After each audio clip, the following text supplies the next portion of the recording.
Desembargador Marco Antônio, em primeiro lugar, em nome do memorial, do programa Memória Oral, nós queremos agradecer a presença de Vossa Excelência. Dizer que é uma honra muito grande tê-lo aqui, sabedores que somos da sua importância para o tribunal, da sua jornada nessa área jurídica como magistrado que deixou, por onde passou, marcas indeléveis. Então, receba o nosso agradecimento em primeiro lugar. E, iniciando a entrevista, nós gostaríamos que Vossa Excelência começasse falando um pouco de sua vida antes do tribunal, da sua família, das influências pelas quais passou, as profissões que exerceu antes de chegar ao tribunal, as escolas que frequentou e por que razão nasceu o interesse e a vontade de participar da magistratura e, muito especificamente, do Tribunal de Justiça do Distrito Federal. Eu agradeço o convite, muito me honra, e inicio então dizendo o seguinte: eu sou natural de Goiânia, mais especialmente não de Goiânia, porque eu sou de um bairro de Goiânia, mas esse bairro, na época que eu nasci, ele consistia numa cidade própria. Depois é que Goiânia foi instalada, a Goiânia se expandiu e absorveu aquela antiga cidade, que se viu rebaixada de uma hora para outra a bairro da nova capital. Mas até os anos 60, nós que nascemos no bairro de Campinas, nunca aceitamos a hegemonia de Goiânia. Nós sempre lutamos pela nossa autonomia e pela nossa independência. De forma que quando se indaga alguém de lá, de onde é, ele jamais diz goianiense, ele diz campineiro. Né? Meu pai era farmacêutico e minha mãe era, como se dizia na época, né, do lar.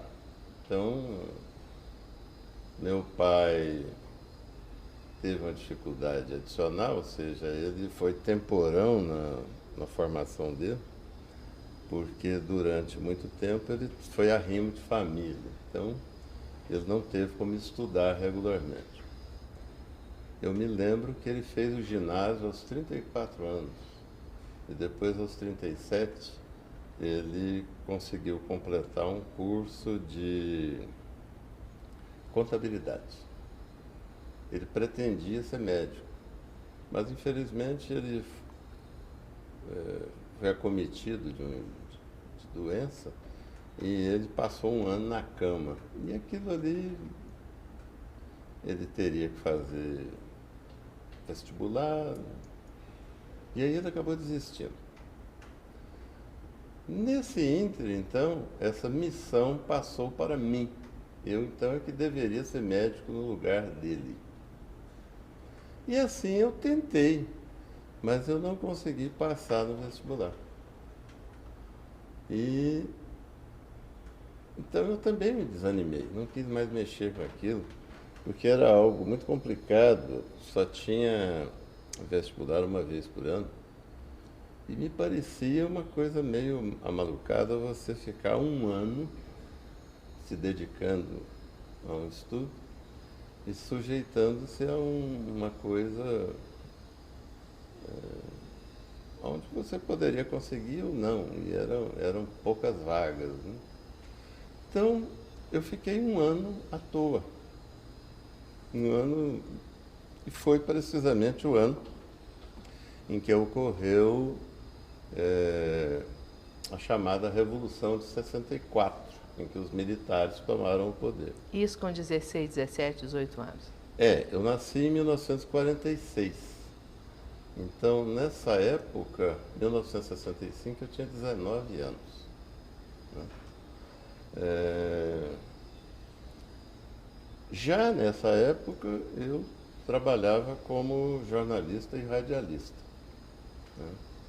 sempre gostei desse tipo de atividade. E até que em 1966, uma colega minha, amiga, ela me procurou e pediu que eu desse aulas de português para ela. E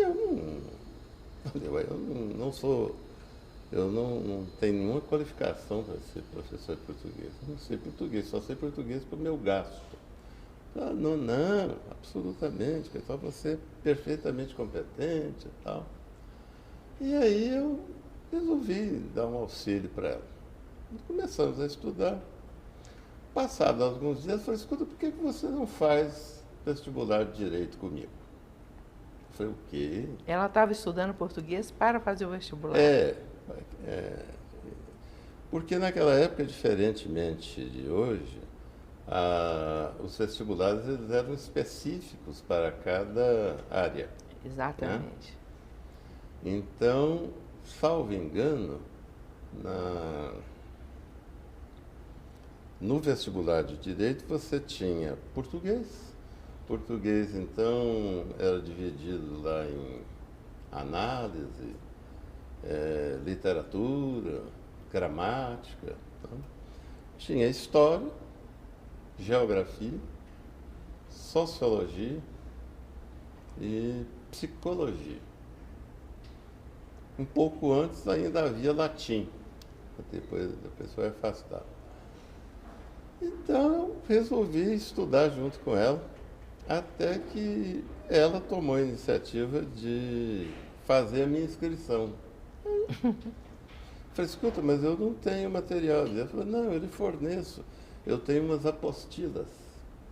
Que ótimo. Na época falava-se muito nisso, apostila, né? Não Exatamente. tinha livro, aí fomos, fizemos o vestibular. Eu passei, ela não. E aí, de repente, eu chego em casa e conto para minha mãe que eu tinha passado no vestibular de Direito. Minha mãe chorou de ódio. Certo? E me disse que não tinha criado filho para tirar ladrão da cadeia, nem para roubar viúva. Eu falei, eu prometo para a senhora que, caso eu me torne advogado, eu não vou fazer nenhuma coisa nem outra. E assim, mais ou menos aos trancos e empurrões, eu concluí o curso de Direito. Na faculdade? Na Universidade Federal de Goiás. A Universidade Federal. UFG. Sim. Mas eu não tive esse maior apelo para a advocacia. Exerci um pouco só a advocacia. Na realidade, naquela época, o meu grande rumo era mesmo jornalismo.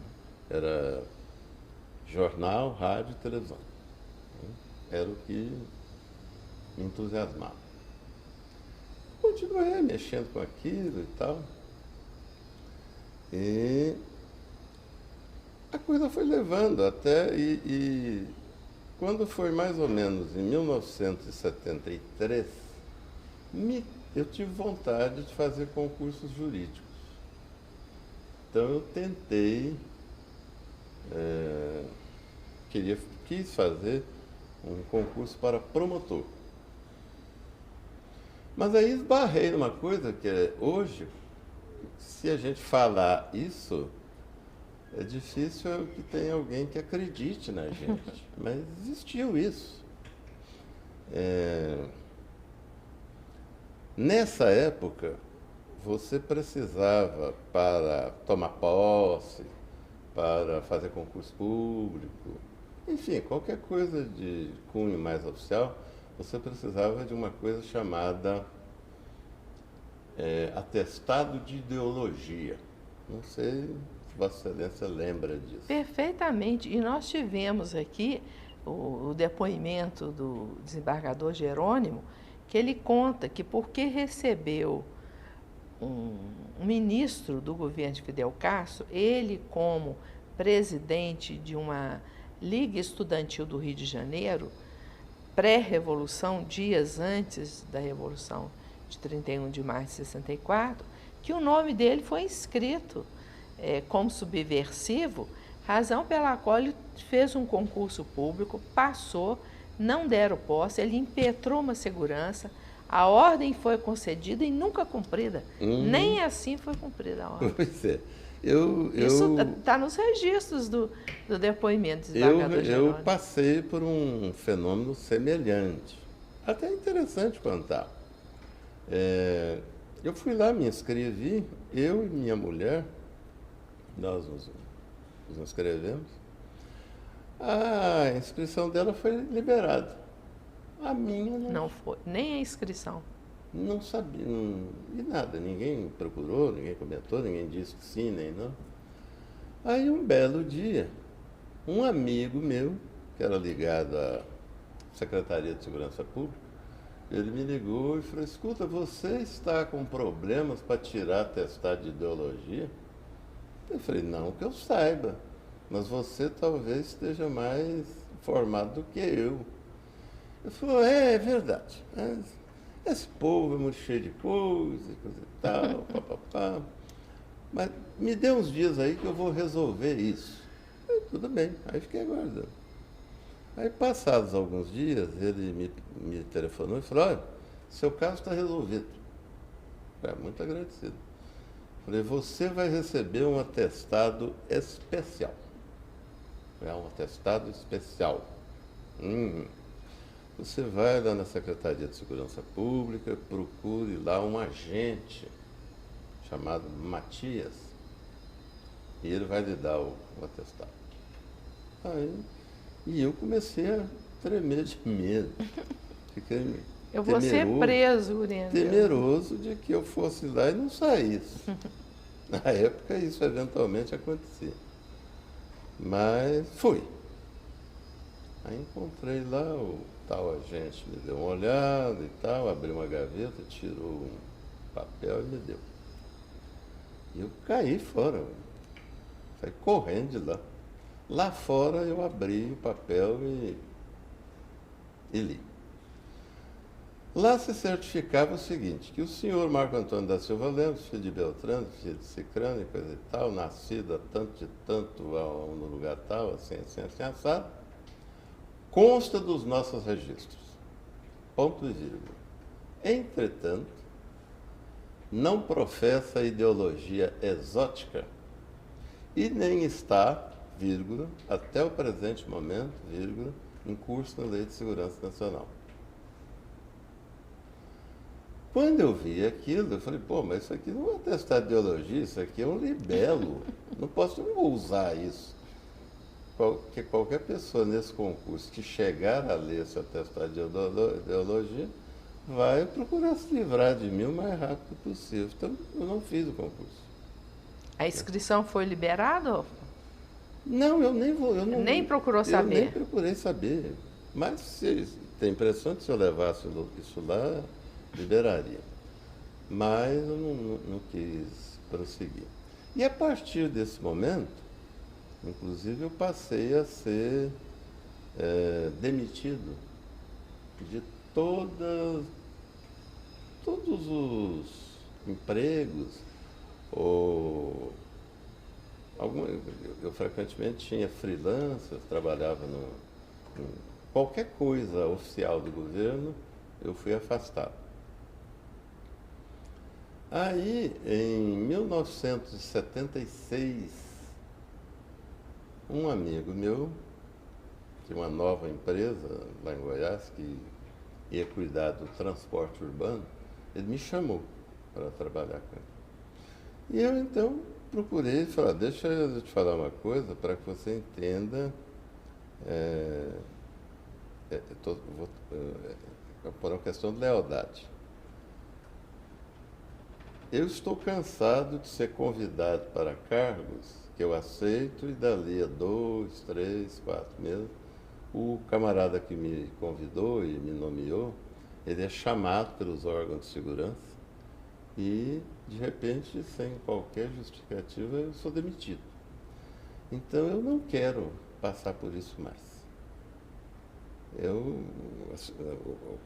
Está ocorrendo comigo essa situação. Então, eu gostaria que você verificasse se você tem poderes ou está autorizado a me contratar. Eu não gostaria de passar pelo constrangimento de daqui a alguns meses você me chama, lamenta muito e me dispensa. Tá bom. Eu falei, não, quem vai trabalhar comigo sou eu que escolho e tal. Pá. Aí foi. Eu já estava trabalhando nessa empresa há uns 5 meses. E aí um dia ele mandou me chamar no gabinete dele e falou, olha, aquilo que você temia aconteceu. Eu estou vindo do 42º BINTS, Batalhão de Infantaria Motorizada, que era o órgão militar responsável pelo Planalto, por Goiânia. E lá o coronel comandante me chamou e lá eu recebi determinações para que você seja demitido porque você é um comunista. Eu falei, o que aconteceu? Você vai me demitir? Ele falou, não.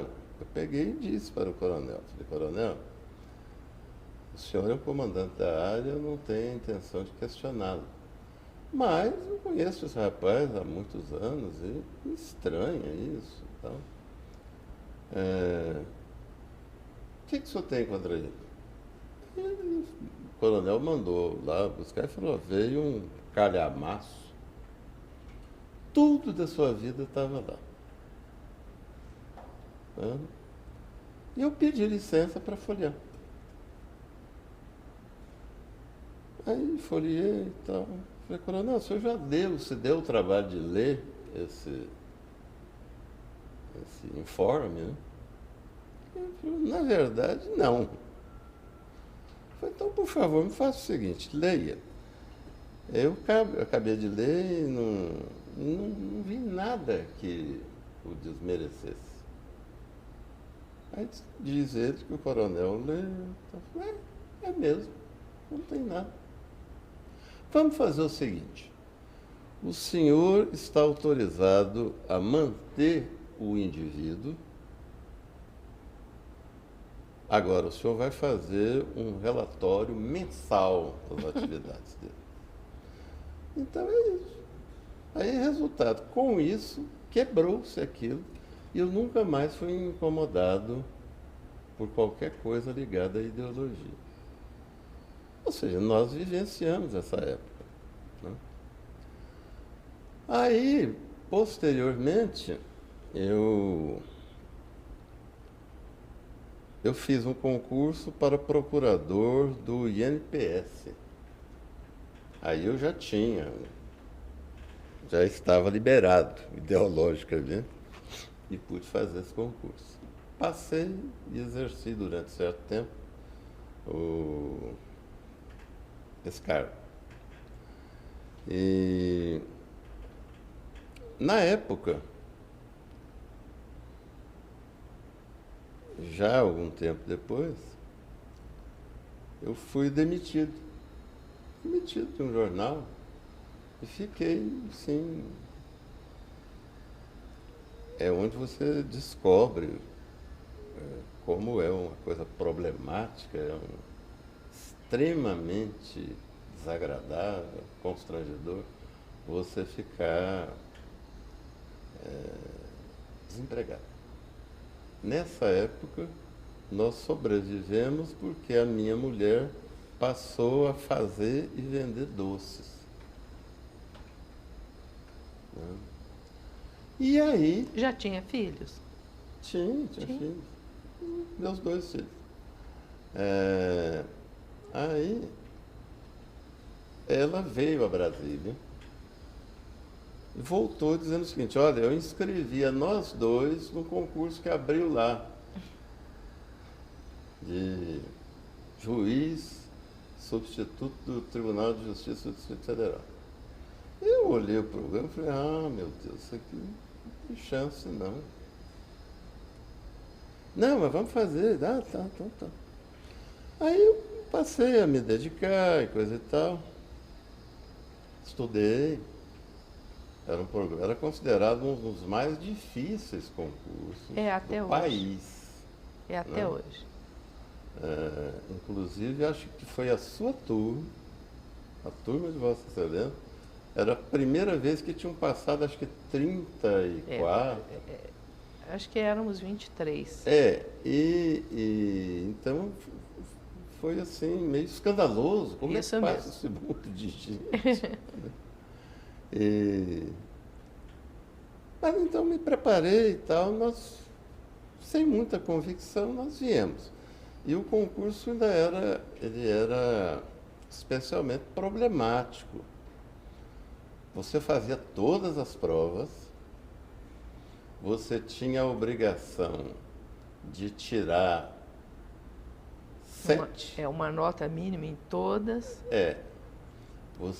Você podia ter uma das notas abaixo de, não sei se 4, parece. Mas se você tivesse essa nota abaixo, você teria que compensar tirando 10, 9 em uma outra prova, ou em 2 outras provas. Ou seja, se você precisava fazer em 4, você teria que ter uma média 6. E era difícil. E a grande vantagem que eu tive, que eu acho que foi determinante, é que pela primeira vez eu pude fazer uma prova com máquina elétrica. Para mim, que era jornalista, trabalhava numa redação, acostumado a barulho, coisa e tal, aquilo era uma maravilha, ou seja, eu não me distraía com nada. E acho até hoje que dos grandes fatores que me permitiram ser aprovado foi o fato de poder usar a máquina de escrever. Porque eu nunca fui muito bom de escrita manual. Mas eu fiz a prova e tal.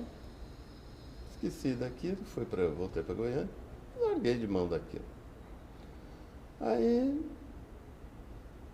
ligaram, falaram, aqui é do concurso de juiz de Brasília. Eu falei, tá. Falei, quantos passaram? Só um, só o senhor. Aí eu levei um susto com aquilo e tal. E agora vai ser a prova oral. Aí eu fiquei, quer dizer, alegre, mas ao mesmo tempo Preocupado, abalado, preocupado. é. Falei, pô, cheguei até aqui, então, só no final das contas, com os recursos, só passaram 4. Eu, a hoje desembargadora Sandra, a Selene Maria de Almeida, que depois virou juíza federal, e o André Kozlovski, Isso que era mesmo. juiz aqui, foi juiz aqui, depois foi ser juiz federal no Rio de Janeiro. Aí veio a prova oral e, graças a Deus, eu consegui passar. E aí era uma perspectiva completamente diferente. Ou seja, era um outro mundo, era outro universo, era um novo grupo, né? E no começo eu tinha medo. Ou seja, bom, passei nessa prova, mas eu estou qualificado a assumir isso? E naquela época, desembargador, não havia nenhuma preparação para o juiz recém-nomeado e empossado. Não havia, não. Tomava posse num dia e entrava em exercício daí a 5 minutos. Exatamente. Isso passou comigo. A minha primeira investidura foi na vara de falências. E aí chega a diretora de secretaria com um monte,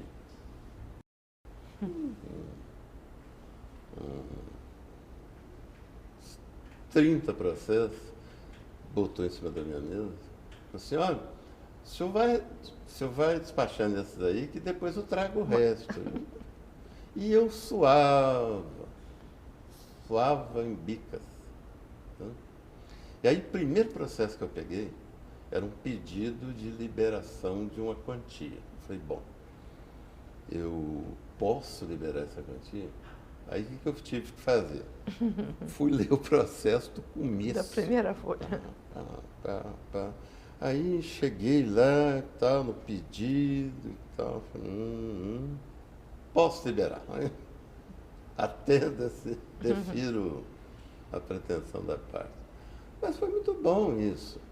E em pouco tempo eu tive a noção de que eu tinha gosto e estava no lugar certo. Né?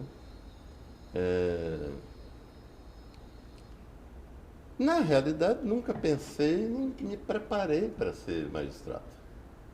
Nunca passou, em princípio, pela minha cabeça ser juiz. E, de certa forma, isso ainda era mais enfatizado pelo fato de que, durante muito tempo, ou seja, basicamente durante o regime militar, a magistratura foi muito mal ferida. Ou seja, eu vi várias, a gente assistia, via isso constantemente, em que havia uma interferência direta na ação do magistrado. Fosse de segundo grau, fosse de segundo. Acredito que na área de tribunais superiores isso não era necessário, porque ninguém chegava lá sem uma nihil afinidade obstat do governo. Mas, então, aquilo era estimulante, em especial para quem tivesse, assim, alguma noção de independência. E eu sempre fui muito independente. Ou seja, posso errar, mas sou eu que erro. Eu não pretendo errar por conta de outra pessoa.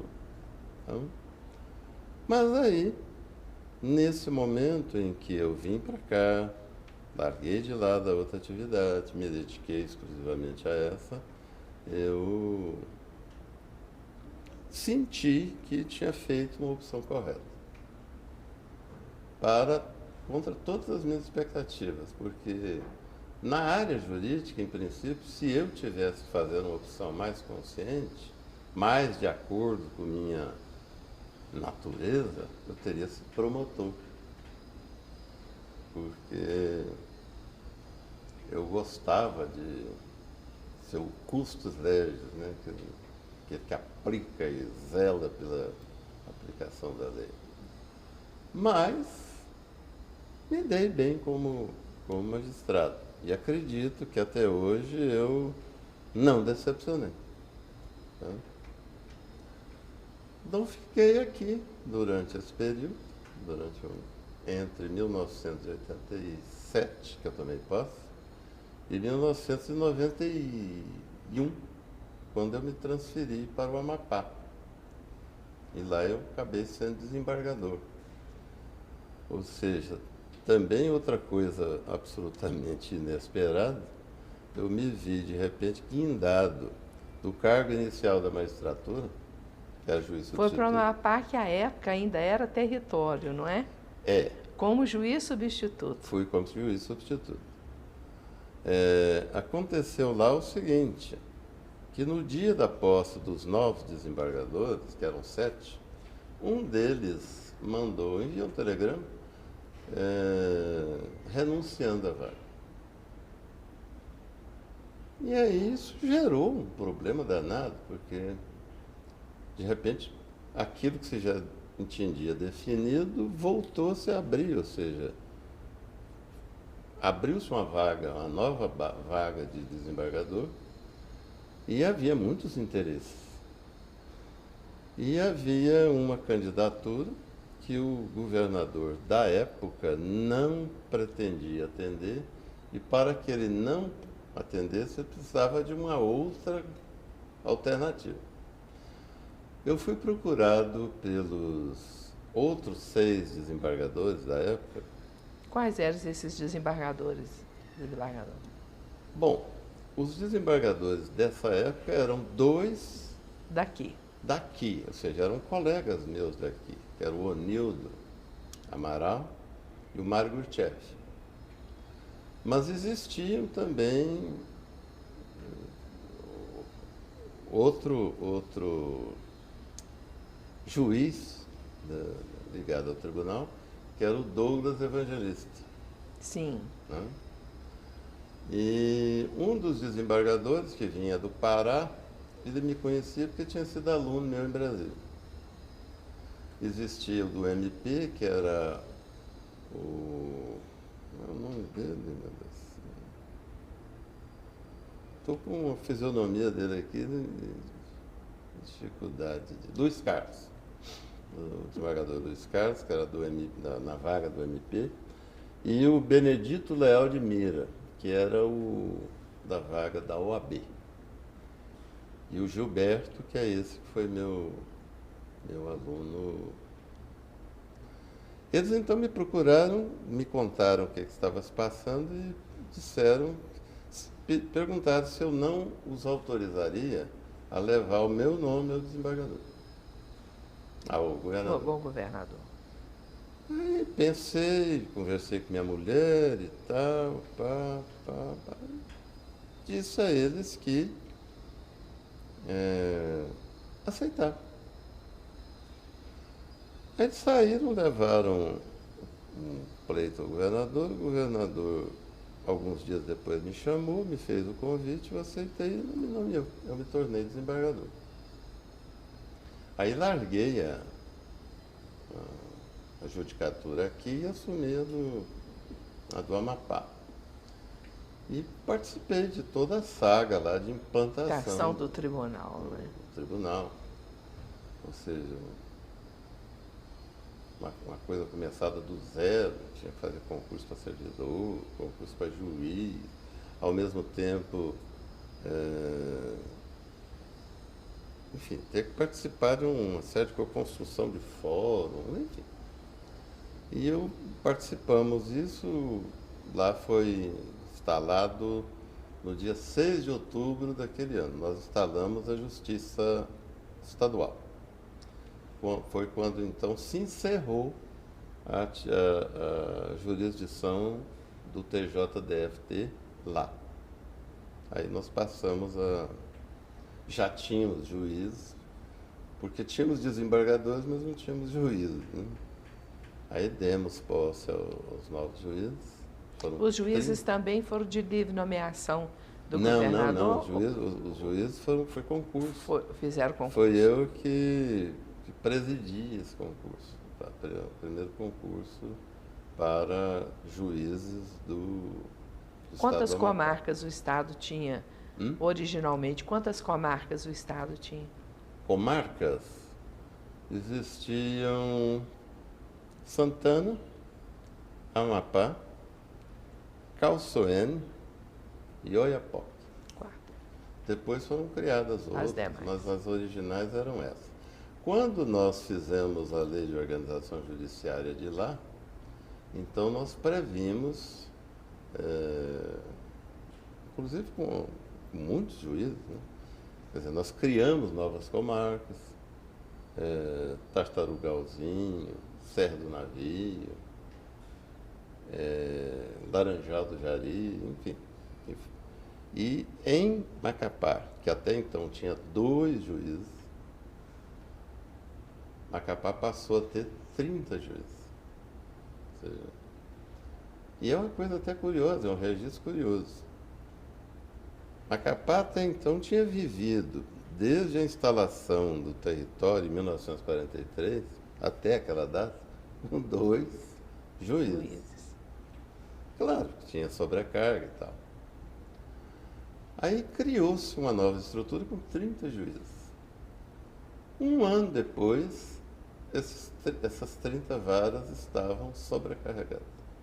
Ou seja, liberou-se o instinto litigante do amapaense. Ou seja, de repente passou a ter uma abundância de oferta de jurisdição.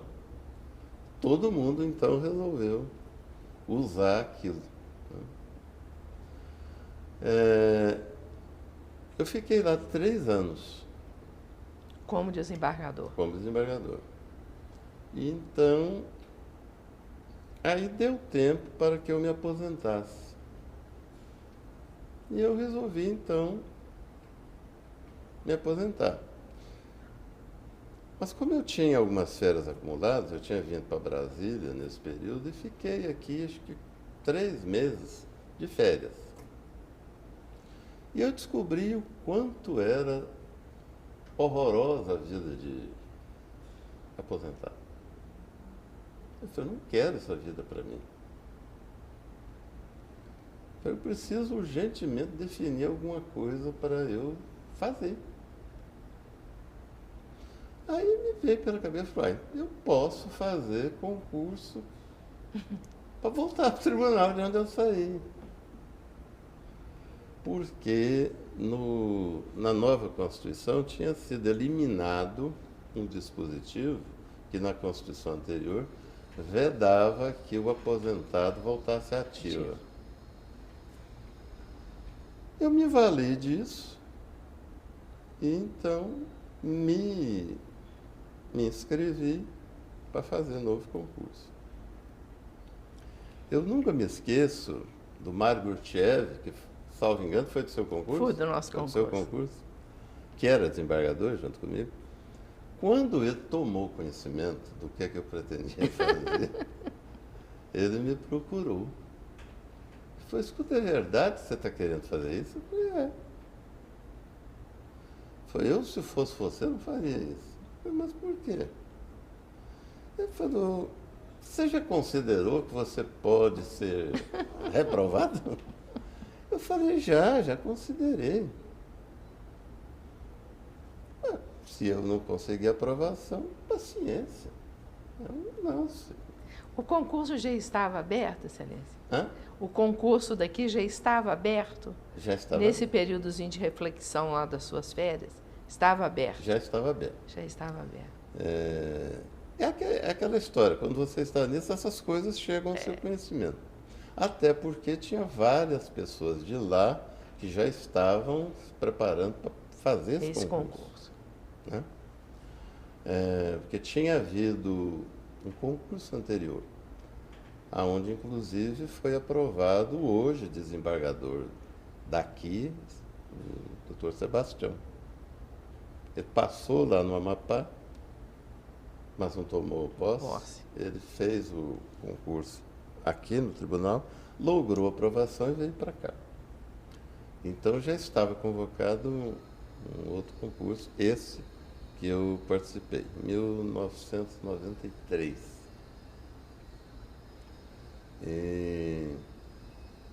Aí o Mário falou, olha, eu acho que você não deveria fazer. E ele, então, manuseou um argumento definitivo. Ele tirou um zap do bolso e botou na mesa. Falou assim, já imaginou se você é reprovado? Você já imaginou a manchete do Correio Brasileiro? Desembargador do Amapá reprovado para juiz substituto do Distrito Federal. Eu falei, será uma coisa terrível, né, Mário? Mas eu vou correr esse risco. Né? Aí fiz o concurso aqui. E realmente até uma coisa curiosa. Para mim, o grande empecilho, a grande dificuldade, era aquilo que, em tese, seria o mais fácil. Era o provão. A prova objetiva. Ou seja,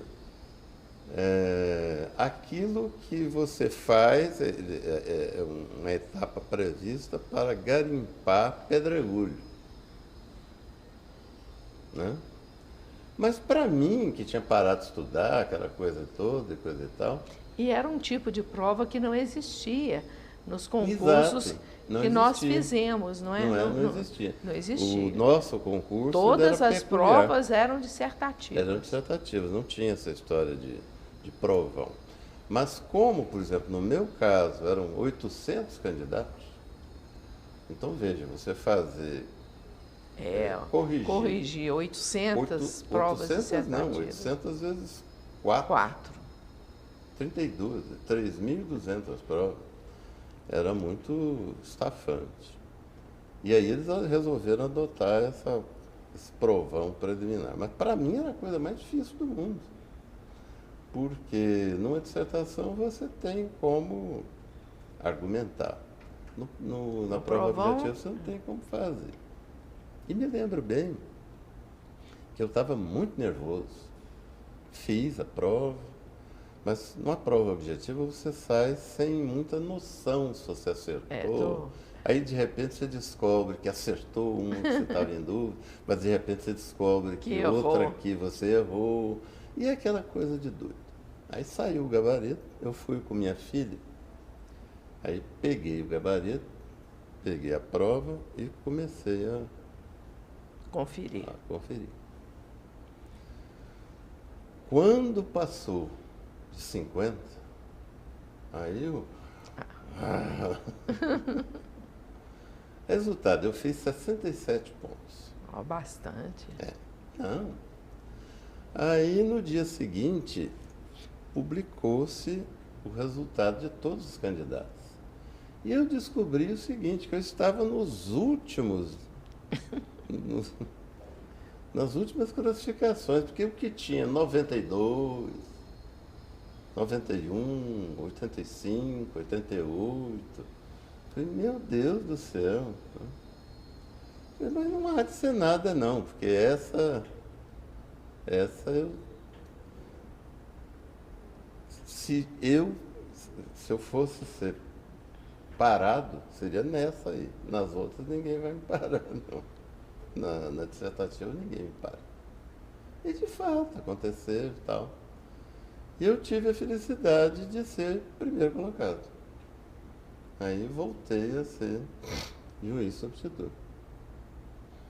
Para grande satisfação minha, porque eu deixei de ser desembargador e voltei à mesma atividade judicante. E foi quando eu descobri, inclusive, que era muito mais negócio ser juiz monocrático, juiz de primeiro grau, do que ser desembargador. Porque o juiz de primeiro grau, ele é dono da sua sentença, da sua decisão. Como desembargador, não. Você é um componente de um colegiado, aonde é evidente, você tem o direito de pensar, raciocinar, decidir da maneira que quiser. Mas é muito diferente, porque o juiz monocrático, ele é absoluto. Ele é absoluto. Né? Então, eu voltei a... Não me arrependi e tal. E... Encontrou-se com o Mário Gutierrez depois da prova? encontrei ele várias vezes e tal. Mas, curiosamente, eu não mencionei isso, não. Mas ficou o registro, né? Então, uma coisa de grande satisfação para mim. Até esses dias nós estávamos brincando. Quem participava dessa segunda banca?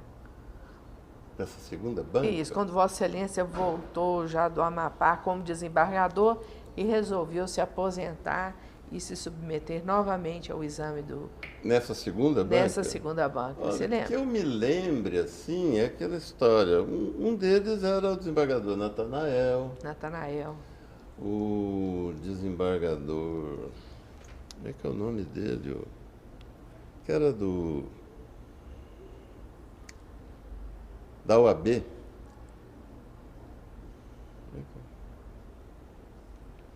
O Campos Amaral? Campos Amaral também fazia parte. O Estevão fazia também, não? Acho que sim. Não tenho certeza, mas acho que sim. O vice-presidente daquela época era quem, desembargador? Que é quem preside a comissão de concurso. Isso eu não me lembro mais. Não lembro, não. Não me lembro mais. Já faz 23 anos. Né? Curiosamente, eu me lembro mais do pessoal da primeira banca do que da segunda. Não acredito. É verdade. Na primeira banca era o Irajá Pimentel. O Manuel Coelho. Não, o Manuel Coelho não participou dessa. Era o Luiz Cláudio. Cernichiaro? Cernichiaro? Não, Cernichiaro também não foi. Eduardo Ribeiro? Também não foi. Eu lembro do Roberto Rosas, que era do... E aquele que depois foi para... que ele era também, ele era da OAB, e que foi examinador de administrativo. Ele é famoso, ele escrevia no suplemento jurídico do Correio Brasiliense, e ele fazia um tratado de direito, não estou me lembrando o nome dele agora.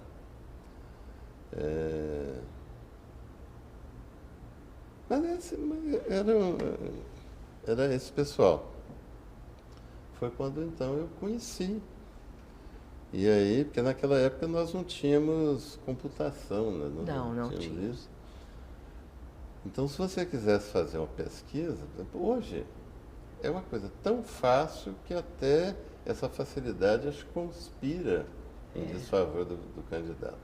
Porque é fácil hoje você ter acesso a todo tipo de voto dos desembargadores. É verdade. Se você quiser fazer uma análise de como pensa um desembargador, quais são os votos que ele normalmente profere, está tudo na internet. É Basta verdade. você ir lá e... né? Então, você dificilmente vai ser surpreendido com um determinado tipo de matéria que venha a ser exigido em prova. Mas naquela época você não tinha isso. É verdade. Né? Quando muito você teria que procurar diários oficiais. Exatamente. Porque também não havia registros, né, ou pelo menos registros facilmente manuseáveis de... Não havia. Não havia. Exatamente. E esses registros, quando eram feitos, né, aquelas revistas de inventário, etc., elas saíam publicadas 1 ano e meio, 2 anos depois que as decisões tinham sido tomadas, né? O tempo aí conspirava.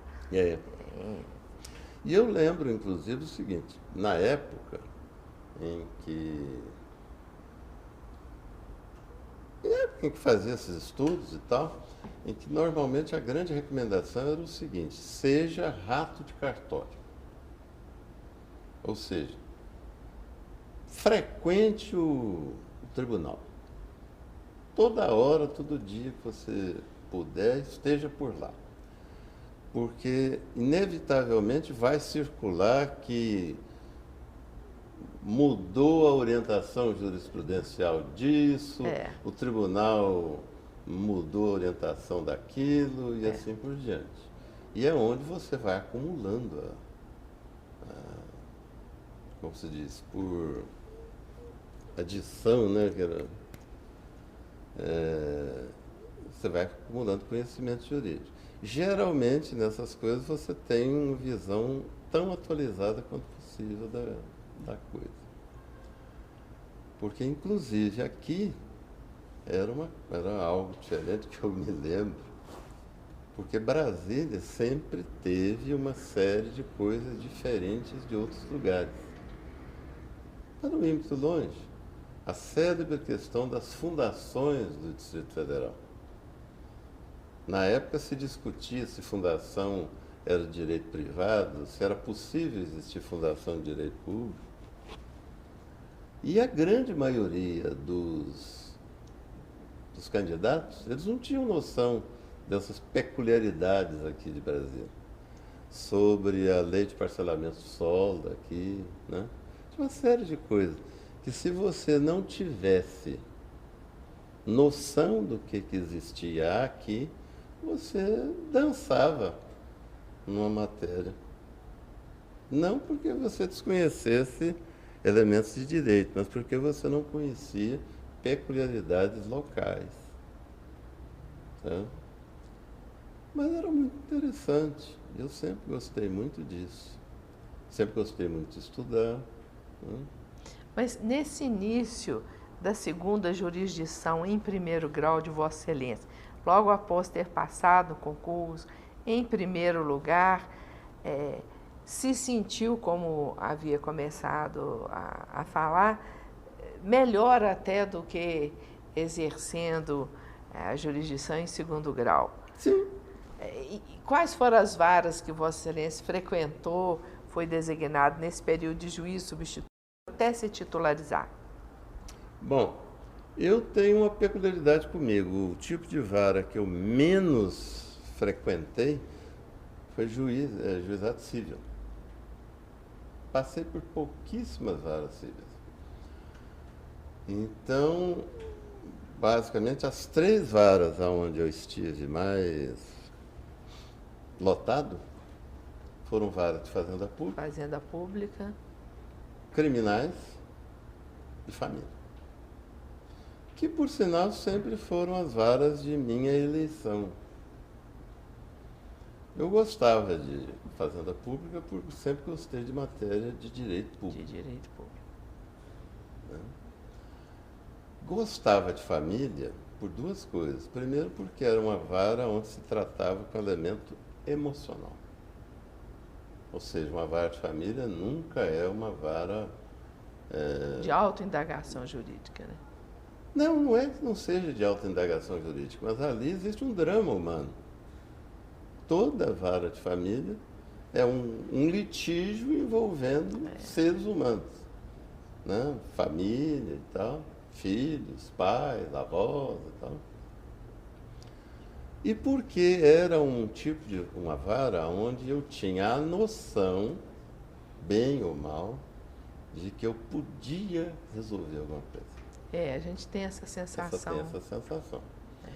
Então, quando você se vê a braços com um processo de família, quer dizer, você tem que estudar, ver, sopesar e decidir. Então, quando você decide, você tem a noção de que fez o melhor que era possível e que aquela solução era que deveria efetivamente ter sido feita. Então, sempre gostei de família por esse aspecto. Ou seja, me dava maior satisfação do que julgar uma duplicata ou um contrato. Né? E crime também. Crime também envolve um drama humano. Envolve drama de vítima, envolve drama do criminoso, envolve drama da sociedade. Né? Então, eu sempre gostei daquele tipo de atividade. Eu nunca gostei de coisas que fossem neutras em direito. Quer dizer, neutro para mim, assim, eu gosto de algo em que eu seja um pouco mais exigido.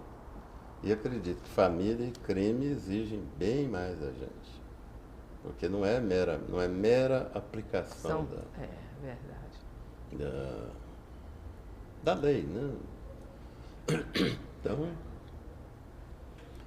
esses dias até eu estava lendo e revendo. Quer dizer, sempre existe algo que você não conhece. Sempre existe algo para ser aprendido. Então eu estava lendo um livro em que ele falava sobre a atividade judicial a partir da Revolução Francesa. Então, o sujeito ele começa a construir um modelo em que ele diz o seguinte: antes da Revolução Francesa, não existia propriamente uma autonomia e independência judiciária. Porque o rei, ele era soberano. E, evidentemente, se hoje, em que o governante não é soberano, ou tem uma série de limitações, imagina numa época em que não existiam essas limitações. Né? Então, existiam leis, mas essas leis não eram, digamos, de extração legislativa. Ou, se o fossem, eram influenciadas, a origem era controversa. Somente a partir da Revolução Francesa é que, então, a lei ganhou esse toque de legitimidade, porque era oriundo de um parlamento que havia sido eleito legitimamente nas urnas pelo povo. Então era representando o povo. Aquela lei equivalia à vontade popular.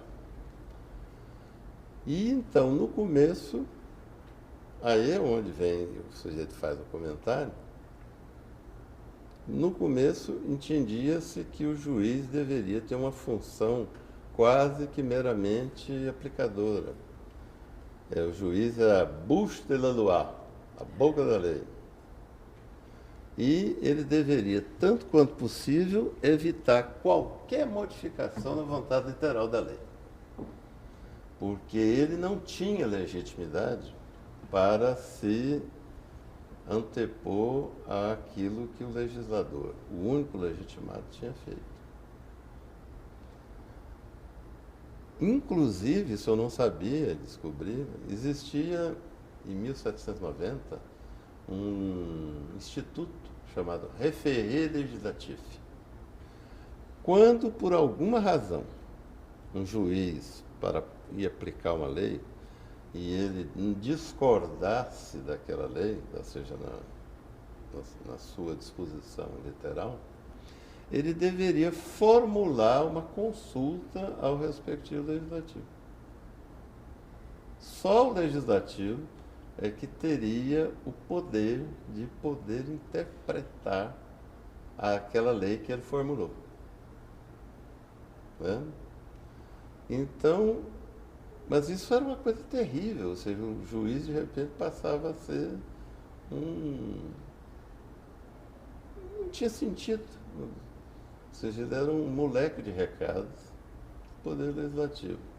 Somente muito tempo depois, já sob Napoleão, é que descobriu-se que isso não era conveniente e que o Legislativo tinha mais o que fazer do que eventualmente ser chamado a explicar e destrinchar o que significava aquela regra. O qual realmente tinha sido como é que nós chamamos? A voluntas legis, né? Então os juízes foram gradualmente recuperando a possibilidade interpretativa. Tá? E veja, hoje nós estamos vivendo um momento muito singular. Quer dizer, não que em outras épocas não vivesse, mas eu acredito que não com a intensidade da época atual. Veja, eu sou alguém que no âmbito civil, eu comecei com o Código de 1939. Estudei sob o Código de 1939. Mas quando eu me formei, estava em vigor, passou a vigorar, o Código de 1973, que já era profundamente diferente, tinha uma filosofia completamente diversa do que havia presidido o Código de 1939. Então a gente tinha que se adaptar àqueles novos tempos. Né? E muito embora toda a nossa formação tivesse se dado sob o Código de 1939. Na área penal, que é extremamente conservadora, né? Existia o Código de Processo Penal, aliás, o Código Penal de 1940 e o Código de Processo Penal de 1941, que eventualmente iam sendo atualizados, uma coisa assim. Mas basicamente existia ainda uma certa unidade. Só mudou a partir de 84, quando houve aquela reforma, né, de processual e material. Também houve uma mudança de filosofia. Né? Nós passamos a aplicar outra visão, né? As normas penais, os processuais penais. E hoje nós estamos vivendo isso. porque já faz algum tempo, nós que sempre fomos um sistema de civil law bem rigoroso, de repente nós fomos invadidos pelos common law. E até hoje, isso aí é uma mistura de jacaré com cobra d'água. Nós não temos assim muita facilidade de mexer com essa mistura. E ainda depois nós vivemos a experiência alemã, em que vieram os institutos de proporcionalidade e equidade, né?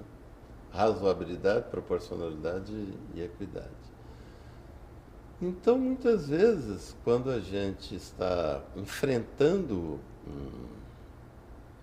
uma questão jurídica, questão processual, nós ficamos, às vezes, vacilando. Ou seja, qual é o entendimento melhor aplicável? É aquele que se reporta ao antigo positivismo?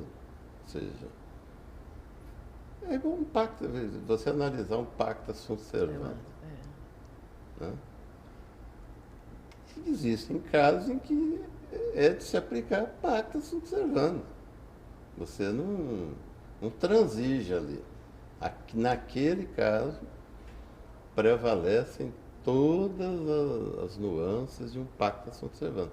E se você for chamado a resolver, você terá que forçar a aplicação do pacta sunt servanda. Mas, no usual, no dia a dia, na maioria dos casos, o pacta sunt servanda ele ficou meio anacrônico. É verdade. Ele não resolve a maioria das questões. Mas, alguns, você tem que estar devidamente alertado para que naquele caso específico, devido a isso, aquilo e aquilo, você tem que aplicar o pacta sunt servanda. Veja, há algumas questões que são desafiadoras. Vou citar um exemplo.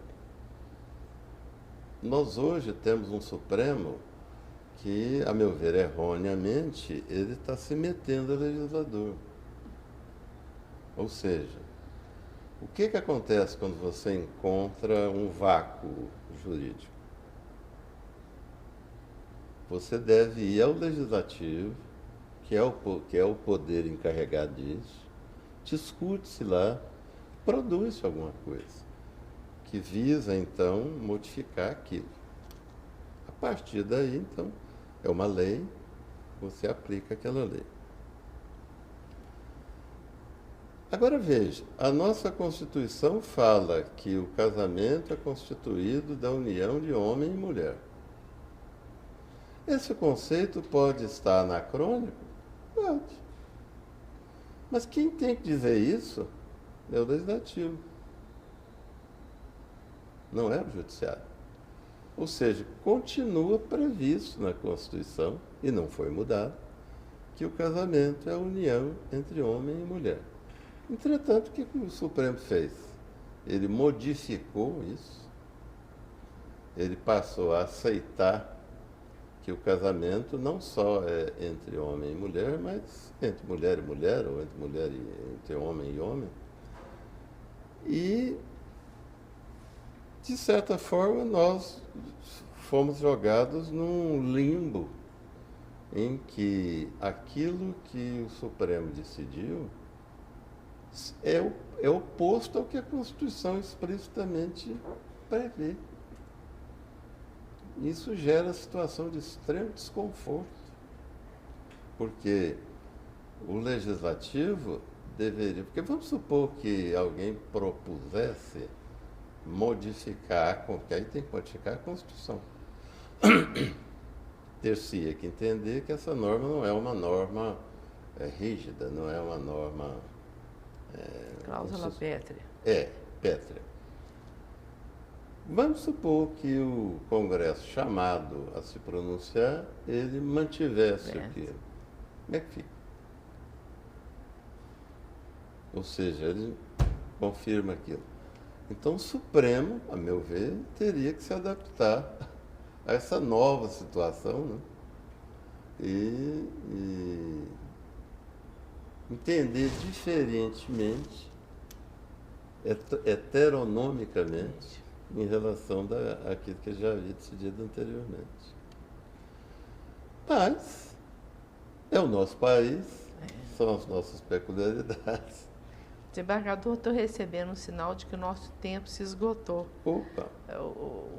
1h10 já se passaram. Uhum. Então, queria deixá-lo agora bem à vontade para encerrar essa conversa, que de antemão posso afirmar com toda segurança que foi extremamente positiva.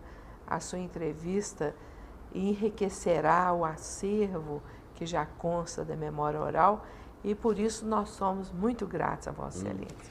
Quem agradece sou eu, não só pela honra, mas em especial pela oportunidade que eu tive de contar um pouco da minha história. E contar essa história, em especial sobre a ótica da minha vivência como magistrado. Eu sou magistrado desde 1987, né? Ou seja, no ano que vem vai se fazer quanto? 30 anos. 30 anos. Então, é uma longa jornada. É uma vida. E que muito me orgulho. Né? E eu, mais uma vez, agradeço essa oportunidade e espero que, de alguma forma, esse meu depoimento possa servir certamente. ao entendimento, à maior compreensão de todos aqueles que vierem a tomar conhecimento. Eu agradeço muito. Muito obrigada.